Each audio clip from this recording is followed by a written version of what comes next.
Agora o nosso assunto é o Novembro Azul. Novembro Azul ganha destaque aqui no Jovem Pan News Ribeirão Preto e também no calendário nacional, com o objetivo de reforçar a importância da prevenção e do diagnóstico precoce do câncer de próstata, o mais comum entre os homens brasileiros, com exceção dos tumores de pele, não melanoma. Criado em 2003 na Austrália e oficializada aqui no Brasil em 2011, a campanha se consolidou como uma das principais mobilizações de conscientização sobre a saúde masculina. Por isso convidamos, e já temos a cadeira cativa dele aqui, inclusive, Dr. Gustavo Zucca, mastologista. Dr. Zucca, um prazer em revê-lo, querido. Tudo bem? Oi, Yuri. Muito obrigado. Obrigado aos ouvintes. E vamos lá, vamos falar de Novembro Azul, da importância dos cuidados em saúde para o homem nesse mês de novembro. Sim, falamos bastante também e amplamente do Outubro Rosa, né, doutor? E agora temos que falar com essa turminha que é da pesada, né? Que é a saúde masculina.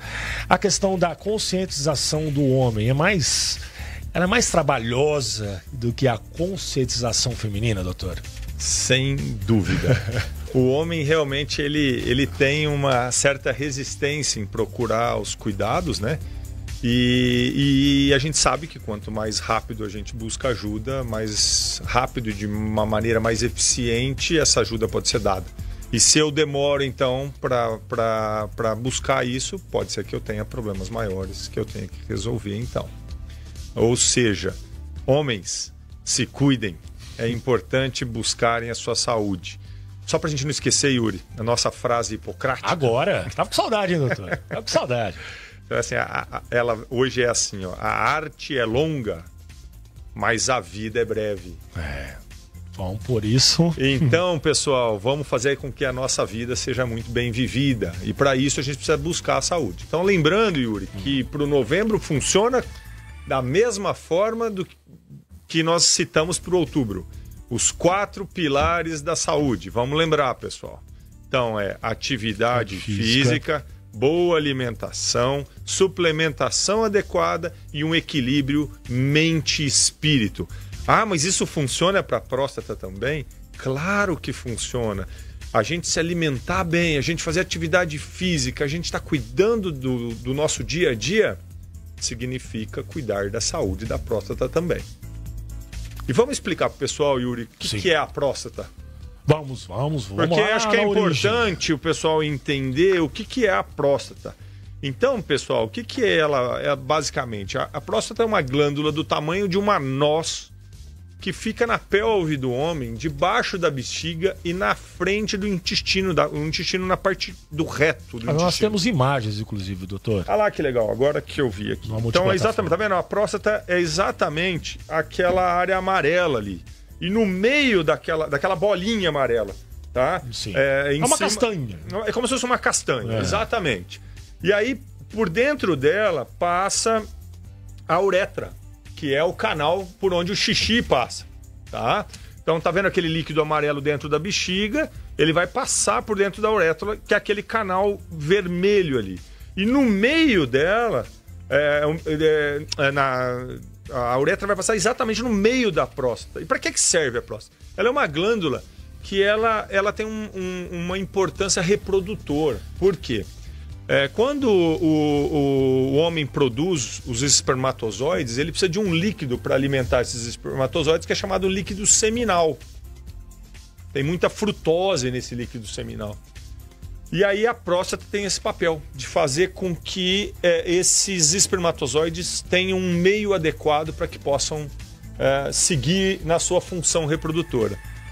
E aí, quando a gente não se cuida, ou a gente tem uma tendência a ter uma qualidade de vida não muito adequada, ou enfim, a gente desenvolveu um problema, a gente vai ter essa próstata dividida em porções. Essa porção mais perto da uretra, que é a mais central, geralmente os tumores não acontecem ali. Sim. Ali a gente vai ter muitas vezes o que a gente chama de uma hiperplasia, que pode dificultar, pode ter uma inflamação e tal. Os tumores, eles vão estar mais frequentes na região lateral, na periferia e posterior.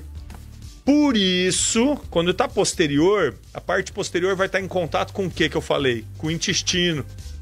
Por isso que um dos meios mais importantes de diagnosticar um problema na próstata é fazer o exame de toque retal.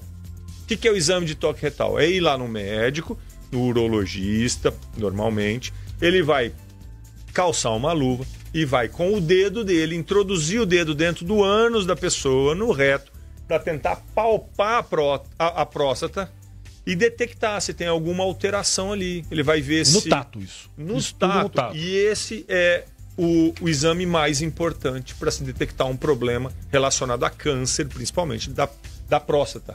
Ah, doutor, mas tem um exame de sangue que a gente pode fazer chamado PSA. O PSA, isso que eu vou entrar agora, doutor. E o PSA, a maioria das pessoas fala, não, eu vou fazer o PSA, não quero fazer o exame de toque. Pessoal, não tenham esse tipo de preconceito sobre o exame. É super simples, é rápido. A gente tem que levar em consideração que você não vai fazer isso sempre. É a mesma coisa que a gente fala da mulher em relação à mamografia. Mamografia, aperta minha mama, é dolorida. Sim, mas é uma vez por ano que você vai fazer isso. Então, o exame da próstata é do colo também. O toque é uma vez por ano? Qual que é a periodicidade, doutor? A gente recomenda que seja feito a partir dos 50 anos. A idade e a periodicidade. Para a maioria das pessoas. Se a pessoa tem alguém na família, um histórico familiar de câncer, no caso. Então a gente sugere que faça a partir dos 45. Tá? O PSA, obviamente, pode ser feito nessa sequência anual. E uma vez que o PSA está alterado, ele está elevado, acima de 2,5, se eu não estou enganado, aí sim a gente parte para essa questão do toque com mais frequência. Mas após os 50, a gente recomenda que todos os homens passem por esse exame. Esse exame, então, é simples, rápido, não dói, pessoal. E deixem de bobagem em relação a essas coisas. A saúde de vocês está em primeiro lugar. Então, passar por um exame disso não vai ferir a masculinidade, a honra de ninguém. Me desculpem estar falando isso assim, mas é importante deixar isso claro. Comum, né, doutor? Nós precisamos entender que a saúde não tem preço. E a melhor forma da gente cuidar da nossa saúde é fazendo exames, é a gente se cuidando, a gente valorizando o nosso dia a dia. Prevenção, né, doutor? Exatamente. Isso é o melhor. Vamos a alguns dados, doutor. De acordo com o Instituto Nacional de Câncer, a estimativa para o triênio 2023-2025 é de mais de 71 mil novos casos por ano, o que faz a doença a segunda principal causa de morte por câncer entre homens. Já em Ribeirão Preto, os dados locais reforçam o alerta. Até outubro deste ano, o município já registrava 86,7% do total de óbitos contabilizados no ano anterior, segundo a Secretaria Municipal de Saúde. Esses números surpreendem, mas o que acontece? Falávamos até fora do ar. Isso se dá também por diagnóstico precoce, né, doutor? Quando a gente começa a ter um serviço mais eficiente, e as pessoas começam a procurar esse serviço, automaticamente esses números começam a aparecer. Sobressaltam, né? Então, às vezes a gente tem uma ideia, nossa, em relação ao outro ano, parece que aumentou, e o que está acontecendo? Às vezes o que está acontecendo, sim, é uma notificação daquele problema de uma forma mais eficiente. Ou seja, estamos fazendo o nosso papel. Então, eu não sei se é um ponto de alerta máximo, tipo, nossa, está acontecendo alguma coisa, ou simplesmente é porque a secretaria está fazendo muito bem o seu papel. Eu acho que esse é uma maneira de interpretar e a gente está conseguindo detectar problemas e de alguma forma controlá-los, vamos dizer assim, ou pelo menos acompanhá-los. É lamentável que a gente tenha perdas por conta de problemas que podem ser prevenidos, como o André colocou aqui, mas, por outro lado, a gente precisa também ter como um alerta, sabe, André? Sim. Que a gente precisa trabalhar melhor essas questões com a população para que esses homens não cheguem em momentos onde a gente tenha limitações de ações em termos de tratamento. Ô, doutor, tem um número? Aumentou? Diminuiu? Existe uma contabilidade? No Brasil, nos países em desenvolvimento, não vamos colocar só o Brasil nessa caixa, não. De maneira geral, as doenças, a gente não consegue ter um controle. Parece que elas sempre aumentam um pouquinho todo ano. Nos países desenvolvidos, a gente consegue ter um controle melhor disso.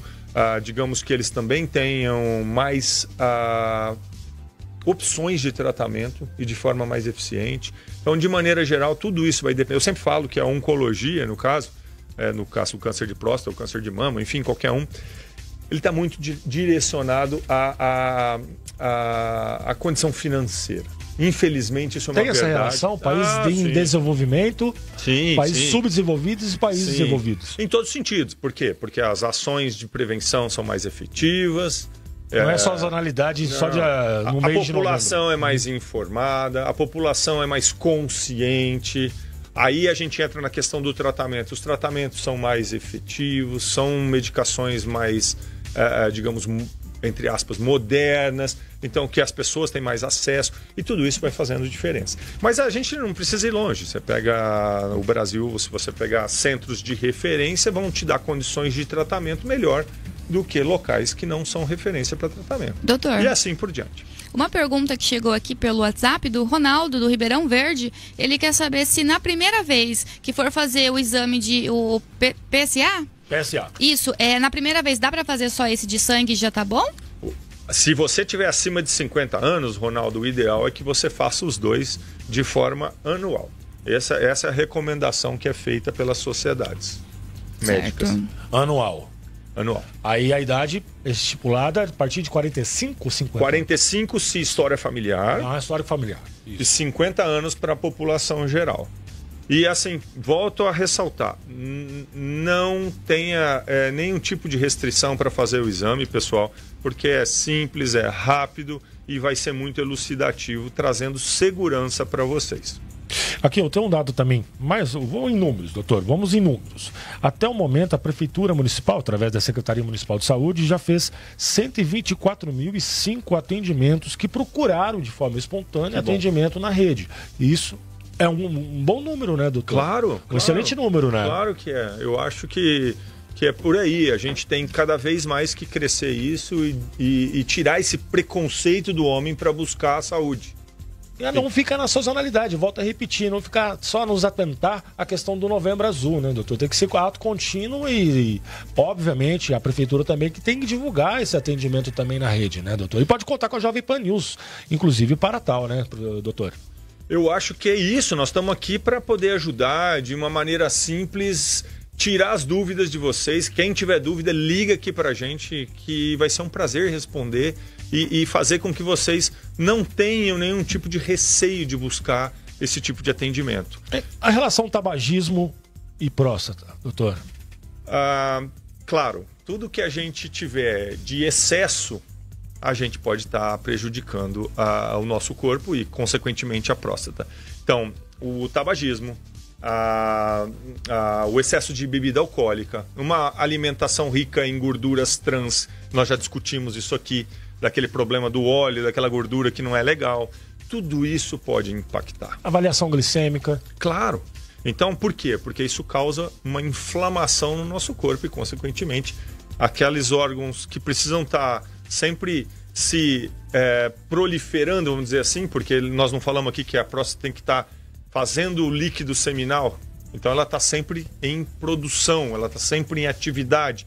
Então aquelas células, elas estão expostas a uma alteração.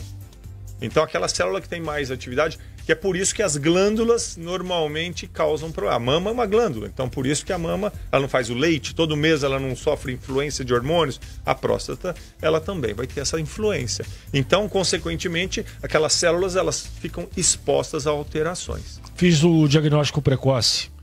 Qual é a taxa de mortalidade hoje, atualmente, depende sempre do momento que a gente fez esse diagnóstico. Então, toda vez que a gente está lidando com câncer... Esse diagnóstico ele é personalista? Ele é individualizado. É individualizado. Então, dependendo do momento que eu fiz o diagnóstico, a gente vai ver qual o grau que eu vou te enquadrar. A gente diz que esse grau é chamado estadiamento. Esse é o nome que se dá. Então, eu posso ter o estadiamento de 0 até 4. O 0 é quando está super inicial, não tem chance da doença ir para outras partes do corpo. Quando o 4, ela já foi para outras partes do corpo. Então, dependendo da onde está aquele sujeito, aquele diagnóstico que foi feito, nós vamos saber dizer. Então, desde do início, onde eu vou ter uma chance muito grande de controle e cura, até o 4, onde a gente vai ter que trabalhar com essa doença como se ela fosse uma doença crônica e nós vamos ter que lidar com esse sujeito no sentido de ajudar doutor, ele. A partir daí. Os tratamentos seja no 1 ou no 4. Exatamente. Dependendo dessa faixa, nós vamos individualizá-lo para saber se nós vamos para uma cirurgia, se nós vamos para uma quimioterapia, se nós vamos fazer radioterapia, se nós vamos dar um comprimido para ele tomar. Tudo isso vai ter que ser individualizado. Tá certo que a partir dos 40, 45 anos, assim, os casais estão tendo filho mais tarde. E a questão da infertilidade masculina, com a questão do câncer da próstata. Esse é o ponto, porque muitas vezes o que acontece e que eu acho que é o grande medo do câncer de próstata, a gente acaba tendo que ir para um tratamento. E se a gente vai para esse tratamento, principalmente o cirúrgico, eu posso comprometer a potência sexual do sujeito. Por quê? Porque naquela foto que a gente viu da próstata, a gente tem inervações que chegam ali. E para eu fazer aquela ressecção, aquela retirada daquele tumor, pode ser... temos ela novamente. Então, para tirar aquela noz ali debaixo da bexiga, às vezes eu posso comprometer as inervações que nós temos. Nós temos nervinhos ali que podem... Olha lá, os estágios. Olha que legal. Estágios. Tá vendo? Olha. Então, dependendo o momento que foi feito o diagnóstico, a doença pode estar mais ou menos avançada. Vai aumentando, né, doutor? Vai aumentando. Com o 4 eu tenho uma invasão da região e isso vai prejudicando, obviamente, os sintomas, o que o sujeito vai sentir. E aí fica mais difícil o tratamento. Vocês concordam comigo? Concordo. Que é muito mais complicado. Sim. E aí, é claro, se a gente fizer uma cirurgia e ela foi muito bem sucedida, que eu consegui preservar aqueles nervos, a minha potência tá preservada. Mas pode acontecer, inevitavelmente, de que um efeito colateral desse tratamento seja uma secção, um corte desses nervos. O homem não perde a fertilidade, né, doutor? Aí é que tá, mas ele pode perder a potência. Então eu não vou ter o quê? A ereção. O que é a ereção? É quando o membro, o pênis, fica duro. Isso é importante, porque o ato sexual depende disso para que o homem introduza o pênis duro dentro da vagina da mulher para que ele ejacule, ele jogue a sementinha, o esperma, dentro da vagina. Então, de novo, pessoal, a gente tenta falar de um jeito extremamente simples para que assim todo mundo entenda. Se alguém não entender, escreva para cá que a gente tenta explicar de uma forma diferente. Então, o fato do membro estar duro, do pênis estar duro, é importante para que haja o ato sexual em si. E a gente não tendo essa ereção dificulta isso. Então isso, de alguma forma, compromete. Sem falar de que se a gente tirar a próstata, eu limito a nutrição dos espermatozoides também. Então a gente não pode esquecer Perde disso. a qualidade dos espermatozoides. Digamos que sim. Então isso também pode comprometer. Agora, é impossível que seja... Não, porque hoje existem, graças à medicina reprodutiva, a gente consegue ter outras possibilidades. Pode ser feita uma biópsia, por exemplo, de testículo e captar. Né? Então existem outros processos que aí é uma coisa mais detalhada. Um motivo que não vem assim a ser detalhado, mas o homem que nunca fez um exame, nunca fez um diagnóstico, ele sente dor, ele percebe alguma diferença no seu órgão? Então, num primeiro momento, por isso que o toque é importante, porque ele não sente nada diferente, sabe? E às vezes... A disfunção pode ser uma diferença? Você pode ter algum problema de disfunção se já estiver comprometendo essas inervações. A gente pode... Porque lembra que eu falei que o tumor ele acontece na periferia, então está longe da uretra. Esse é o grande problema da coisa. Então você não sente o problema. O cara tá lá fazendo o xixi direitinho, tá conseguindo ter as relações sexuais numa boa, e o tumor tá quietinho lá atrás, crescendo, entendeu? Por quê? Porque tá longe da onde ele teria sintomas. Aí a hora que começa a ter sintoma mesmo... Manifestar no caso. Aí a coisa já tá um pouquinho mais avançada e dificulta. Por isso que é importante fazer o exame. Extremamente necessária a intensificação dos exames de rotina, né, doutor? Agora, é muito comum no homem o que a gente chama de hiperplasia prostática, que é a prótese, a próstata, ela aumenta de tamanho. E aí isso acontece mais na região central mesmo. Aí na hora que acontece na região central, é a hora que estreita a uretra. Estreita a uretra é aquele cara que começa a ter dificuldade para fazer xixi, aí a bexiga fica mais cheia, ele tem que acordar à noite fazer xixi. Fica mal cheiroso? Aí faz... Não, mas ele vai fazer xixi, aquele xixi que demora para sair, que tem dificuldade. O sujeito tem que sentar praticamente. Aí geralmente ele procura ajuda nessa hora para ver isso. Algo não tá certo. Mas aí às vezes não tem nada a ver. Uma vez eu me lembro lá no hospital que eu trabalhava... Queima, doutor? A sensação de queimar? A queimação geralmente é quando você tem uma inflamação, quando você tem uma infecção, aí de urina, sim. no caso. Aí, agora, você tem uma retenção, começa a aumentar a chance de você ter um outro problema associado, como, por exemplo, uma infecção urinária. Isso sim, a gente não pode deixar de dizer que isso não possa acontecer.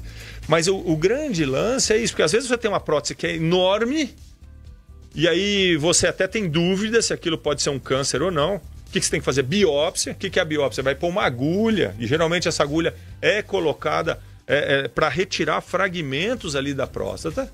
Aí você faz isso muitas vezes com a ajuda de um ultrassom para guiar direitinho a agulha, e você vai pesquisar. E muitas vezes aquele crescimento não é um câncer, mas ele é uma hiperplasia. A hiperplasia pode gerar um câncer? Essa o que eu posso dizer para vocês é que a tendência é que a gente vai ter desconforto com ela. O câncer, ele está numa outra região da próstata, e aí a importância, volto a dizer, de fazermos o nosso rastreamento através do exame de toque e o PSA, que ajuda, mas o PSA não é um exame para rastreamento. O que eu quero dizer com isso? Nem sempre porque o PSA está alto é que você realmente vai confiar que aquilo seja um câncer. Ele dá uma luz, ele sinaliza.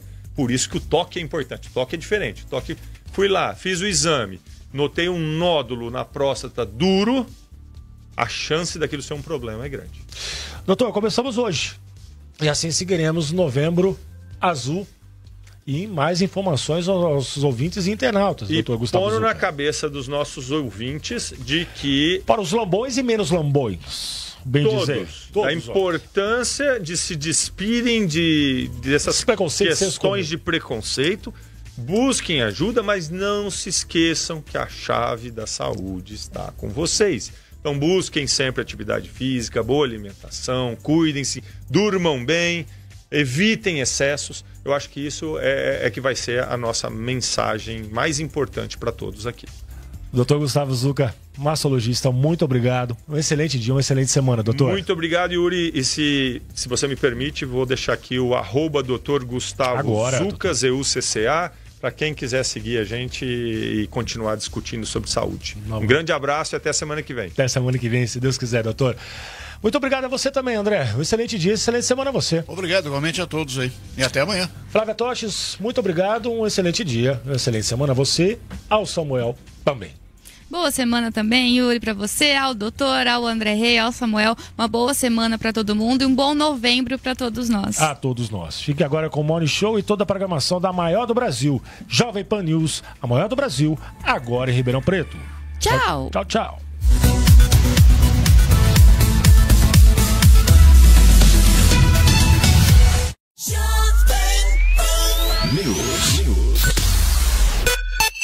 Jovem Pan News.